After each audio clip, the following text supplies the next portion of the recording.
and carrying nuclear missiles which give the U.S. Navy's newest submarine its name, Trident.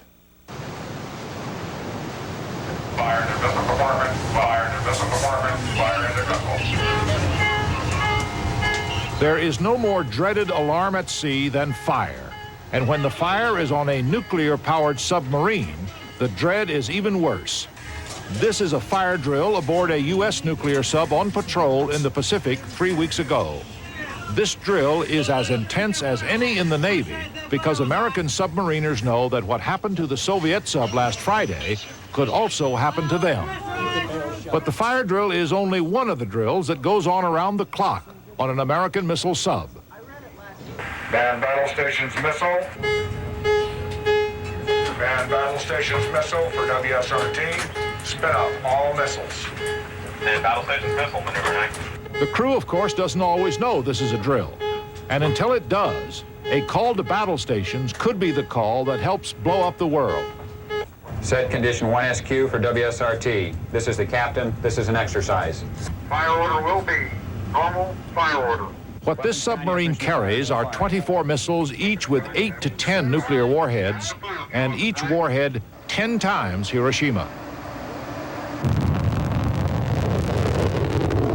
This missile, which was test-fired last Tuesday off Cape Canaveral, has a range of 4,000 miles, which means it could be launched just east of Newfoundland and 30 minutes later hit Moscow. What's the time battle stations remain?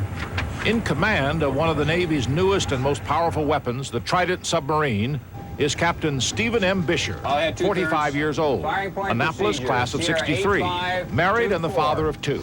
This is the Henry M. Jackson, launched in 1983. It used to be called the Rhode Island, but was renamed to honor the late senator from Washington State. Like all submarines, seeing it is not believing it. More than half this submarine is underwater, and it is twice as long as a football field. There are now 8 Tridents in the fleet. If the 20 planned for are all built, the total cost will be $100 billion, which would make the Trident the country's most expensive weapon system. Last man down, catch secured. To get a TV camera on board a Trident on patrol meant agreeing to 3 Navy rules. 1, no pictures of the nuclear reactor compartment or engine room. 2, only declassified pictures of the sonar screens. And 3, no reporting of depths greater than 400 feet or speeds greater than 20 knots. Request permission to submerge the ship to periscope depth, sir. Very well. Submerge the ship to periscope depth. Dive. Dive. The Trident submarine is the least vulnerable of America's nuclear deterrents. Its purpose is to convince the Soviet Union that if it shoots first, hidden Trident missiles will then destroy Russia's cities. FTX on the rise, 60 feet. The Navy never knows precisely where its Tridents are at sea. Each has an area to patrol roughly the size of Ohio or Indiana, but within those limits, its position is up to the captain. I'm the only one that knows where we're going, and I don't make that decision for the whole patrol today. I make that on a day-by-day basis. And you make it on a day-by-day basis, what, according to how you feel or whether you want to... Well, on occasion, that comes into it. The Navy claims that in 2,400 submarine patrols since 1960, the Soviet Union has never succeeded in completely tracking a U.S. sub. 300 feet. The key to avoiding Soviet trackers is silence. The Trident is designed to be silent. 20 down, 350. All right, I'll dive. Even during a 20-degree dive at 10 feet per second, there is no popping or creaking because the decks float, hung from within the hull on huge turnbuckles with rubber bushings. Anything that can transmit sound is muffled. Pipes, fans, the laundry equipment, even the kitchen mixers are on rubber.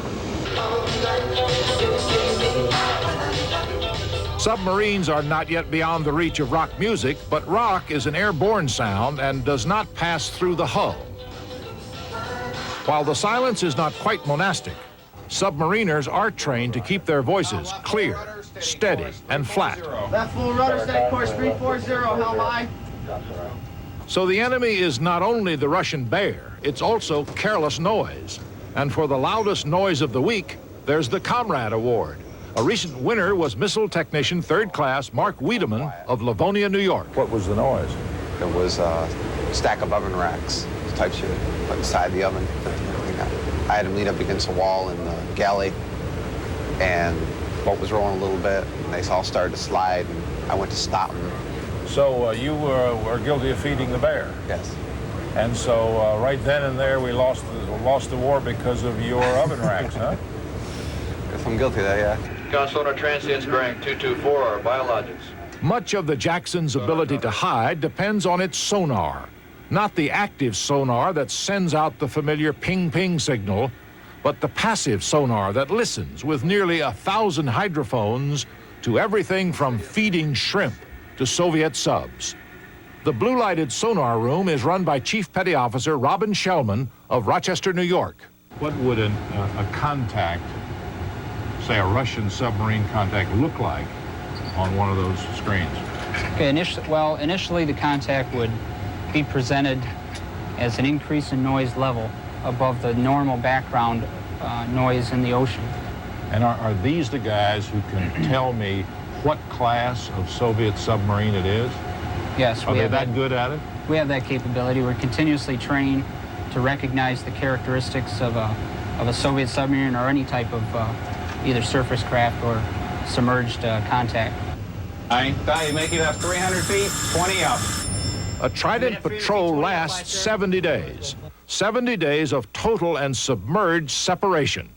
Yet working on such a big submarine seems more akin to working in a windowless, brightly lit, freshly painted, well-ventilated, high-tech boiler room. Oh, great. I'd like some lasagna and some pizza, please. The food is a cut above the usual military mess. Because there are 4 watches a day and a meal is served before each watch, eating is a major occupation on a submarine. Gaining weight is another one. So tucked in behind missile tubes 23 and 24 is an exercise room to work off the extra lasagna.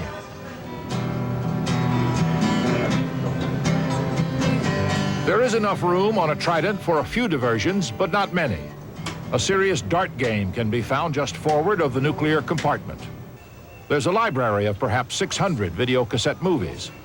And there is always the rack, the bunks sandwiched around the missile tubes. Now this is bunk room 16. As you can see, it sleeps 9 people, 3 people high. If the Jackson has a morale officer, it is Senior Chief Petty Officer Ronnie Keel of Daytona.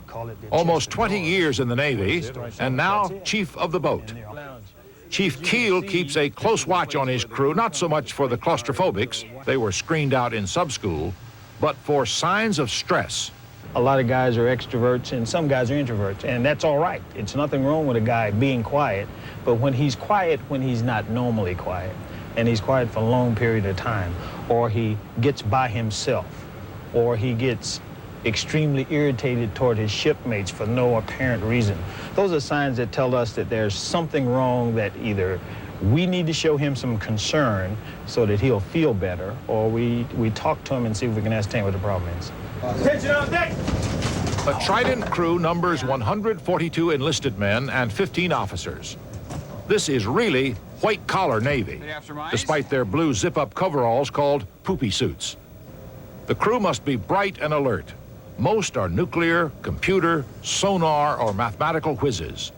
All are high school graduates, and some have had a year or 2 of college. But none of that makes separation any easier. There is no mail, no telephone, only 8 50-word familygrams from home. Even though heavily censored, they are treasured. You would be surprised. Guys live and breathe about those things. I intend to conduct an approach. So for 70 days, the Trident moves quietly underwater, sending no signals, transmitting nothing, but always listening to an array of communication circuits, monitoring messages in code. The one message the submarine must always be ready for is the one the Navy calls the emergency action message, the one that could mean a nuclear war. The Navy is proud, almost smug, about its Trident system. And even experts on nuclear deterrence, like Dr. Bruce Blair, a Brookings Institution consultant, acknowledge the Trident's value. The Trident is probably worth what we're spending on it because It is by far and away the least vulnerable of all the elements in our nuclear arsenal. What are the weaknesses of the Trident? Well, the Achilles heel of the submarine force is communications with higher authority. All of the links from the president to the boats are vastly more vulnerable than the boats themselves. How so?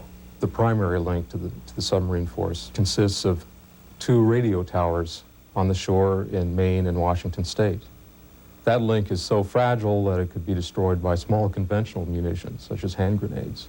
Blair claims that even though the communication systems have backups, a successful attack on the U.S. command and control centers would quite likely isolate the Tridents. What do you think the Soviet Union thinks of the Trident submarine?